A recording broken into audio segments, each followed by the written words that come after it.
కాబట్టి ఆయన కొంచెం ఇంకోటి నా మర్యాద వాళ్ళకు తెలిసేదేమో మంచిగా నాతో మర్యాద తీసుకోకపోతే వాళ్ళు బేమర్యాద అవుతుంది. అదే మీరు అది ఎవడే సంసారి చెప్పండి, ఎవడో సంసారి చెప్పండి, ఎవడో సుతపు చెప్పండి. ఎలా దాదాపు కోట్ల రూపాయలు ఖర్చు పెట్టి గెలిచాను. ఇక నా ముందే కట్టుకొని రేపు ఎన్నికల కోసం పెట్టుకుంటాను. నేను బయటకు వెళ్తే రోజు ₹1,00,000 ఖర్చు. మళ్ళీ ఇంటికి వచ్చేసరికి డీజిల్ ఫుడ్ అయిపోయింది. మామూలుగా మీరు డబ్బులు తీసుకుని అది చేసారు. అయితే ఏమైంది, అన్యవాడ పోయినాగా అయితే బండి దూరం ఉంది, బొమ్మ దగ్గర ఉంది, మీరు నడుచుకుని ముందుకు వెళ్తారు.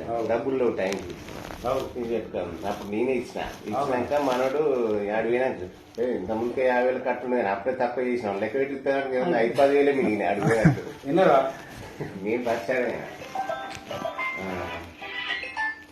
గట్టే ఉండదు పరిస్థితి. ఇట్లా ఈ చిల్లర వచ్చి ఈ బర్కది కూడా ఉండేది నాకు ఎరకది.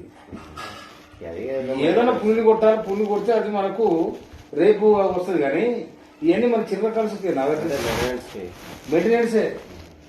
నాకు డైలీ ఒక డీజిలే ₹7,000 డీజిల్ కాస్తుంది. నాకు వచ్చే జీతం కూడా